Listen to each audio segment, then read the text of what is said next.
I built and sold 2 apps for $265,000 after teaching myself to code in just 2 months. This guy locked himself in a hotel room, taught himself to code, and started building. And just 2 months after, I launched my first app.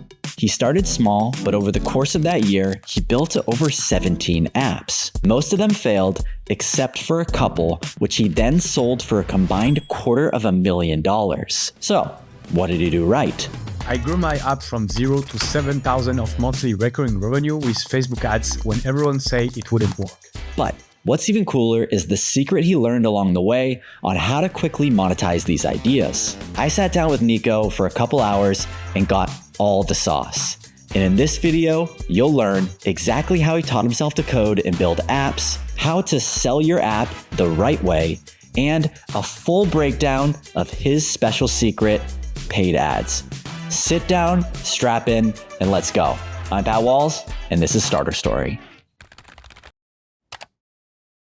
All right, welcome Nico to Starter Story. Thanks for coming on. Can you tell me a little bit about yourself and what you built? My name is Nico. I've built 17 apps in a year and I sold 2 of them for $265,000 USD. The first one is MakeLogo.ai, which generated $26,000 of sales, plus I sold it for $65,000. So that's around $85,000 in total revenue from this project alone. The next one I did was TalkNotes, which generated $77,000 of sales before I sold it for $200,000 last July. I'd love to get a further breakdown of the 2 apps that you built that you sold for a combined $250,000. So MakeLogo was an app to generate logo using AI. The business model was just one-time payment. So you can select a pack of logos. So there was option for like 5, 10, or 15 options. And then you had a few options to customize it. So for example, add some text next to it or just change position, etc. I started working on it, I think November. The transaction was closed in March. So that would be around like 6 months. Most of the customers were people who were just curious about AI in general, but I also had lots of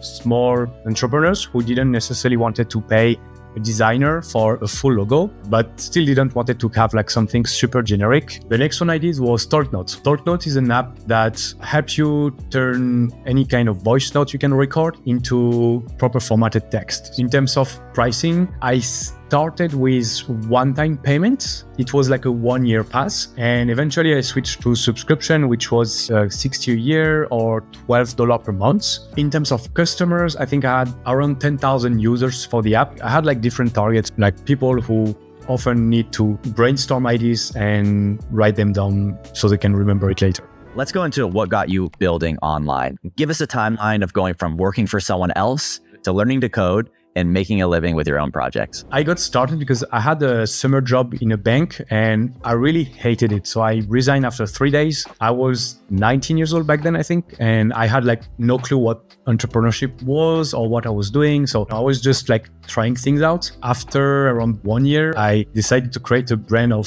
ties made in France. Obviously it didn't work out because no one is wearing ties anymore and I didn't have experience, but it got me started into e-commerce and marketing, which ended up with me learning about drop shipping on Facebook groups. So I give it a try. I didn't really got much success from it at first, but I learned how to run ads on Facebook. Thanks to this, I was hired as a freelancer for a Belgian clothing brand. Eventually, the owner of the brand I was working with told me that we would have to stop because he was going to work with someone cheaper. At the same time, my e-commerce brand wasn't working as well as I wanted. It generated sales, but very little profit. So I decided to stop everything, lock myself in a hotel room for 2 months and learn to code. It was hard, but after those 2 months, I was able to make my very first app. So it was worth it at the end. How did you find the ideas that ended up being successful? And just generally, how do you find ideas? For that, I have 4 main criteria.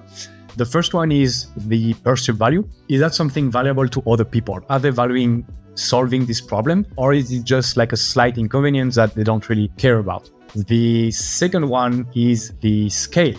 Is there like a market for that? Or is this like 3 people worldwide? Then the idea is not going to go far. So I want to have something that people want and that many people want. Last two ones are more related to me. So that would be my own skills. So is that something that I can do myself? And the last one is distribution. So either a way for me to reach user in a profitable way, but I would say most of the successful ideas I had came to me like organically, in a sense that I needed that for myself and I just made it. All right, so let's talk about how you actually build products. What's your step-by-step process to go from 0 to 1 with a new idea? So I usually start by fixing a hard deadline. If I don't have any constraint in time, then there will always be something to add, something to make, the perfect app, etc. And it forces me to only focus on whatever is necessary. Then the next step is the app prototype. So that would be the very first interface to interact with the tech. So I usually start with like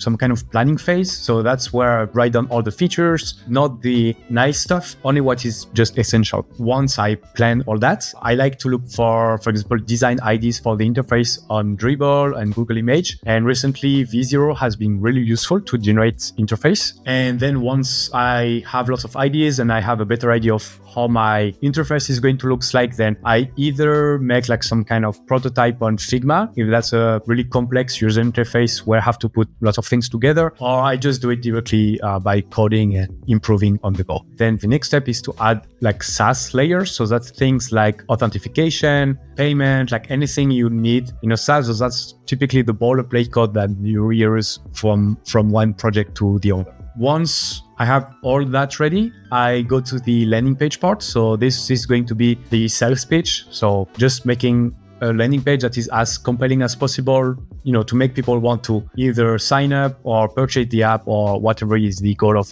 this project. Once I'm done with that, I focus on optimization, like optimizing for SEO, etc., fixing like small issues there, if any, or optimizing for mobile, etc., etc. Okay, so this is a lot of the build stuff. Tell me a little bit about the launch, which is, are there any either shortcuts or kind of hacks that you found to be able to launch faster? For example, for Make Logo AI, I use Typeform to get the information, the name of the project, some information, and what kind of logo they wanted, and collect the payment. So I didn't have any backend at all. It was not automated. It's definitely not scalable, but I was able to get something going and I got my first sales from that. It probably means people are interested into that, and now I can spend more time making a proper interface. Before we get into the marketing side of things, I want to talk about something else first. If you're building anything in B2B, then you need to stop and watch this. I talk to a lot of founders in B2B behind the scenes about selling into enterprise and just how much it changes their business. Imagine adding 100,000 in ARR per year from a single customer because you landed a whale. Well, that's what happens if you do enterprise right. But everyone in B2B knows that this comes with a huge headache. Making sure your app is compliant with SOC 2, ISO 27001, ISO 42001, HIPAA, etc. If it's not, you'll probably lose the sale, waste a bunch of time, and feel sad because you know just how much money you're leaving on the table. Well, that's where Vanta comes in, and we've partnered with them because I think what they're doing is awesome. Vanta is designed to get your startup compliant fast, so you can close those deals with confidence and not worry about the massive paperwork headache. Not only does Vanta save you time, it also saves you money.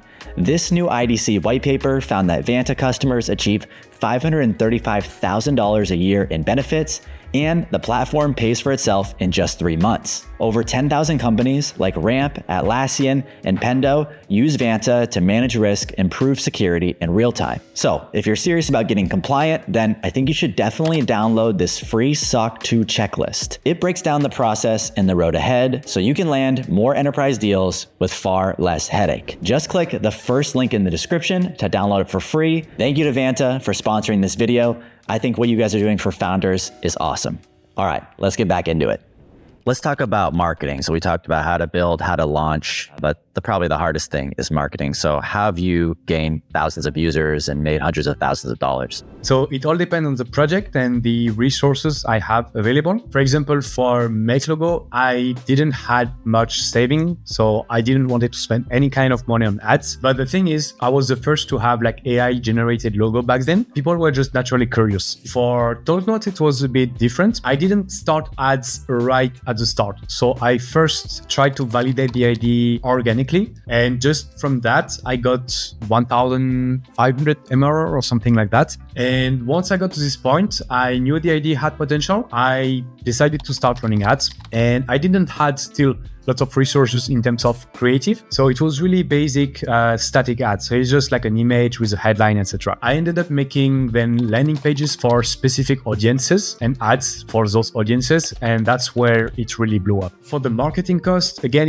it really depends on the project. For TalkNote, for example, I was spending between $20 to $100 per day. I mentioned this is really not much for ads, but I also had limited resources to like both make creatives and also customer support, etc. So in my situation, it wouldn't make sense to spend thousands per day back then.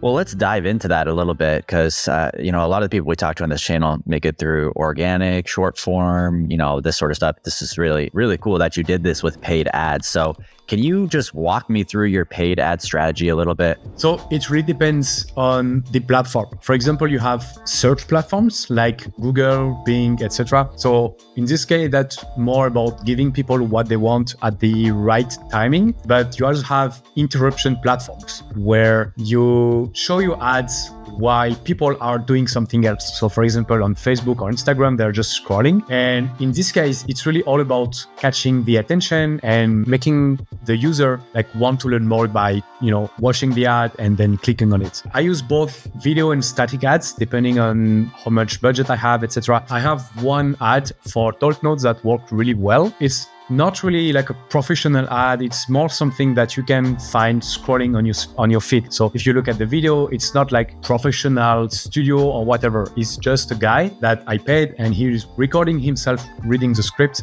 in his office. So it looks really like organic. It doesn't really look like an ad. People will naturally be more inclined to watch the ad and, maybe click after that. That's one of the things that made this ad works well. And it also focused on the problem. So the name of the app, like TalkNote, is not mentioned until way after in the ad. You just keep giving them reason to watch until the end of the ad where you have the call to action and it's like, oh, now if you have all those problems and you want a solution, then have a look at this product, for example.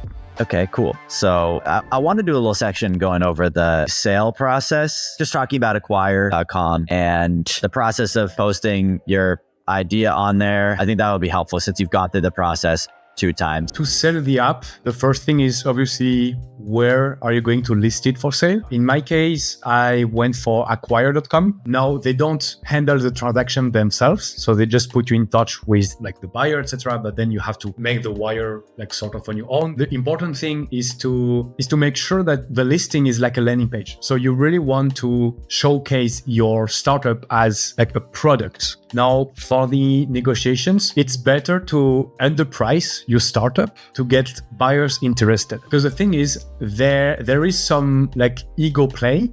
So for example, for Make Logo, I think I got like 50,000 and maybe 55 or something. Then I got 65,000 paid over a year. And then the last call of the day, the guy was like, okay, I don't want to waste time like bidding against other buyers, etc. So I'm going to offer you 65,000 cash, but we need to finalize everything in the next 2 weeks. I don't want to waste time. Nico, can you tell me what kind of tools or languages you use to build these products and run your businesses? I use Nuxt as my main JavaScript framework. I tried like different frameworks, but Nuxt is just much better on every aspect for me. I also do use Nuxt UI that goes with it. So it's like a library of components. So that way I don't have to code like every little button and stuff like that. I can just say, okay, button here allowed me to code like 3 times faster. So I don't have to remake everything. Obviously I use Cursor for coding. So what I did is I embed the documentation of Nuxt and Nuxt AI compared to before when I was not using AI, Nuxt, etc. I just work like 10 times faster with just those 3 ones. I use V0 a lot. So you just say, I want this interface and they just make it to you. You get the code. So I just have to convert it into Nuxt. Then for SEO, even if it's not my main like channel, I still try to do a little bit. And Href is amazing for that. To collect user feedback, I use and I created it myself is feedbackwidget.co. It's just a way to like easily collect feedback. And the last one I would say is Test It, which is the one I created, is to make A/B testing and increase conversion rate or test different boardings, etc., etc. Let's talk about day in the life. You've sold multiple apps for $250,000. What is your life like now? What does a day in the life look like for Nico? So in terms of routine, right now, I don't really have like a strict routine. Like I wake up at 7 a.m., work in the morning, and in the afternoon, I either work if I have things to do, or I just do like hobbies, play video games with my friends and stuff like that. But when I have like a really specific goal in mind and it's just about grinding, then I just wake up at like between 5:30 or 6 a.m., just go to the gym, and then I just work until 7 or 8 p.m. I move really, really fast by using this mix of like try hard, then rest a bit to assess and try to find what I work on next. That's awesome. Okay. The last question that we asked everyone on Starter Story is if you could stand on Nico's shoulder in that hotel room when you were just learning how to code, what would you tell him? What advice would you give? Yeah, I would say don't get emotionally attached to the products. That's something I already had, but yeah, make technical prototypes quickly to solve the problem, then go to talk to user as soon as possible. Another thing, like don't try to make $100,000 or even like $10,000 for your first project. If you haven't got any success yet, just try to make your first dollar online first and forget about scalability or anything. It's just compounding small wins, but you need these first little wins to push the snowball until you get like a bigger one at the end of the slope. All right. Well, that was awesome. Thank you, Nico, for coming on to Starter Story. Your journey is amazing. 20 apps, sold them for $250,000, living the dream in Bali. So I'm excited for what you're going to do next. And thanks for coming on and sharing everything. Thanks. That was a pleasure.